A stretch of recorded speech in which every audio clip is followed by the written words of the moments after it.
नमस्कार दोस्तों, आज के हमारे इस वीडियो में हम आपके लिए माता पार्वती और भोलेनाथ की एक बहुत सुंदर कहानी लेकर आए हैं।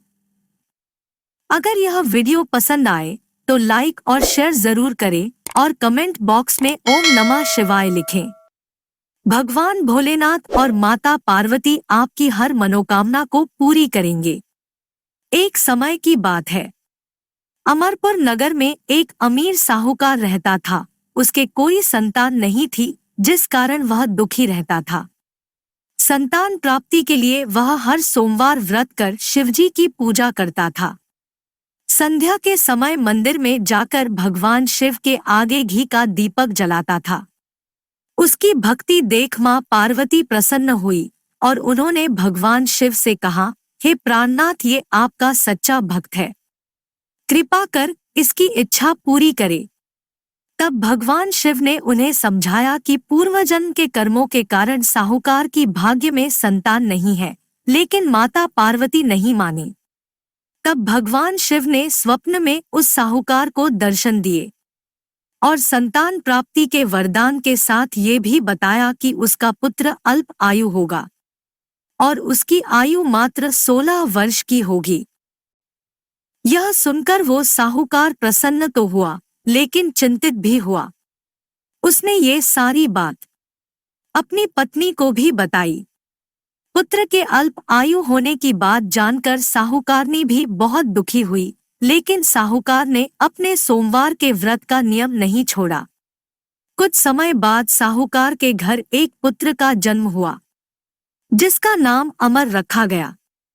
जब अमर 11 साल का हुआ तो साहूकार ने उसे अपने मामा दीपचंद के साथ शिक्षा ग्रहण करने काशी भेज दिया।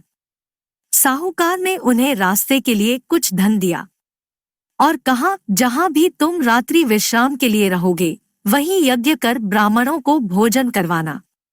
यात्रा करते हुए अमर और दीपचंद एक राज्य में पहुंचे, जहां की राजकुमारी का विवाह था, परंतु जिस राजकुमार से उसका विवाह हो रहा था वो काना था। ये बात किसी को पता ना चले, इसलिए उस राजकुमार के पिता ने अमर से दूल्हे की जगह बैठने की विनती करी। अमर ने विनती स्वीकार करते हुए राजकुमारी चंद्रिका से विवाह कर लिया।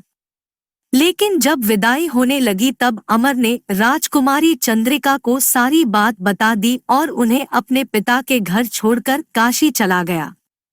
जब अमर 16 वर्ष का हुआ तब उन्होंने एक यज्ञ का आयोजन किया और यज्ञ की समाप्ति पर ब्राह्मणों को भोजन कराया और अन्न और वस्त्र दान किए।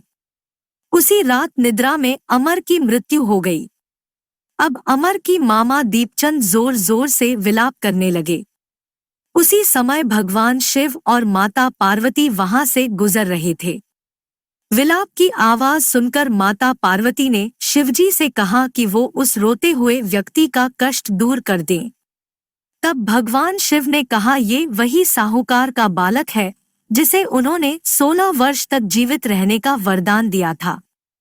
तब माता पार्वती ने भगवान शिव से कहा, हे प्राणनाथ, इसका पिता 16 वर्ष से सोमवार का व्रत करते हुए आपको भोग लगाता है, कृपा कर इसके दुखों को दूर करे।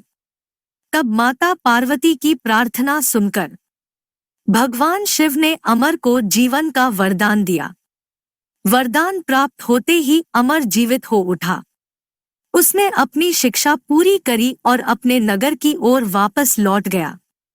तब रास्ते में वह नगर आया जहां अमर का विवाह हुआ था।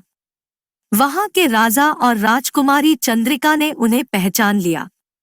तब राजा ने राजकुमारी चंद्रिका को अमर के साथ प्रसन्नतापूर्वक विदा किया। वहीं दूसरी ओर साहूकार और साहूकारनी जानते थे कि 16 वर्ष की आयु में उनके पुत्र की मृत्यु निश्चित थी। इस कारण वो बड़े दुखी थे और कष्ट में अपना जीवन बिता रहे थे। तभी उनका पुत्र अमर राजकुमारी चंद्रिका के साथ घर पहुंचा।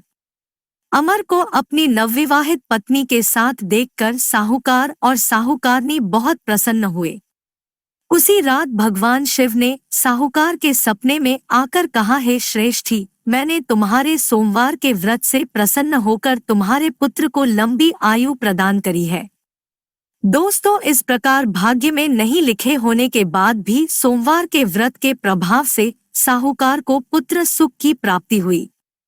हे भोलेनाथ, जैसा सुख साहूकार और साहूकारनी को दिया, वैसा ही इस कहानी को कहते, सुनते और हुंकार भरते सबको देना।